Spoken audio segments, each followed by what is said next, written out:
Hello everyone, welcome to the Law Classes by Shivani.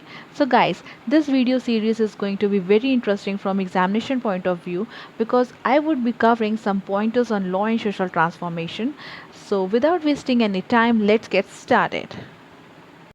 So guys, a first topic which I would be covering under law and social transformation is law and religion. Law and religion के syllabus में we have to understand religion as a divisive factor और the coercive factor, secularism as a solution to the religious conflicts, उसके बाद freedom of religion and non discrimination on the basis of religion, and the last one is religious minorities and law. तो जब हम law and religion का topic prepare करेंगे you have to go through all these sub topics. तो आज की video में पहला टॉपिक जो बहुत शॉर्ट में कवर होगा, that is religion as a divisive factor or the coercive factor.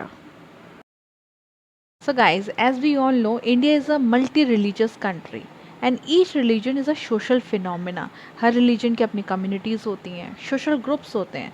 So this transformation within the religion, it occur in the course of social development, maybe due to the rise of new leadership or it may be the efforts of modernization. So herein, state also acts as an initiator of the modernization. किस तरीके से, like by enforcing the human right values, inter-religious conflicts कितने होते हैं, communal violence होते हैं, उनको resolve करना उस तरीके से. So this concretization of this social transformation with the help of law, it faces the practical difficulties. क्योंकि क्या होता है कि different religions हैं तो उनके competing interest होता है. So it makes us like very difficult to resolve this conflict. So this approach of impartiality, policy of multiculturalism and this coexistence in between the like different religion communities, it provide the legitimacy to the state action and the regulation of the law. So we will start with the definition of religion. Religion is such a concept which is very difficult to be defined. An accurate identification of the religion is very difficult, but some efforts have been made. So, according to S. Radhakrishnan, religion is an inward transformation, overcoming of the discords within our own nature.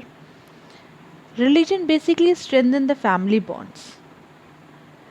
Religion is a system of thought through which we transform our personality beyond the doctrinal conformity.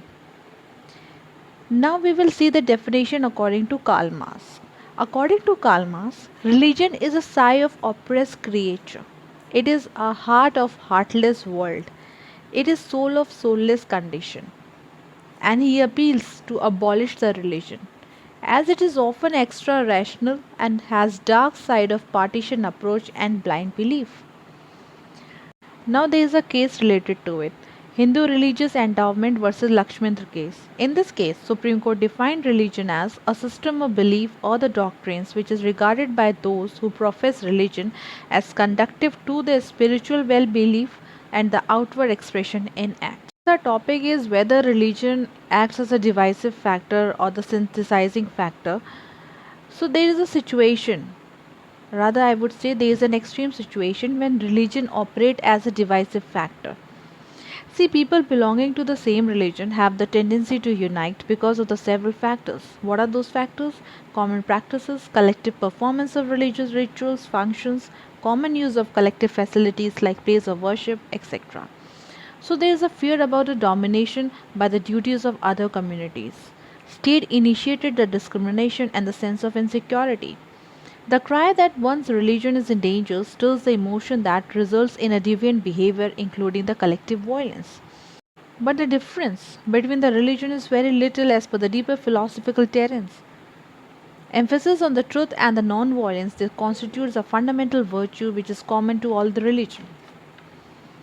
Now moving forward, as I talk about the extreme situation, so all these negative tendencies of regarding one one's religion as superior to other religion, establishing the hegemony over religions by inflicting denials and discriminations, this vast accumulation of the economic and the social political power in the hands of the religious leader, they lead to the socially retrospective steps which need to be ratified. So religion becomes a divisive factor only with the negative tendencies. As per the Constituent Assembly member, it is not the religion that is the source of trouble, but it is misunderstanding of the religion that is the source of trouble. So, as per UN Declaration on Elimination of All the Forms of Intolerance and Discrimination Based on the Religion 1981, it is believed that freedom of religion and the belief they both contribute to the attainment of the world peace, social justice, and the elimination of the ideologies. Last but not the least, we need to glorify the positive factors of interreligious relations, the coexistence, instead of the negative factors that deepen on the ground of religion, using the divisive force through the spread of communal feelings. So, guys, that's it. Here is the end of the first subtopic under law and religion. So, I will be coming with the next video on law and religion covering the secularism. So stay tuned to my channel. Do like, share and subscribe. Law Classes by Shivani. So till then, take care. Bye bye. Good night, everyone.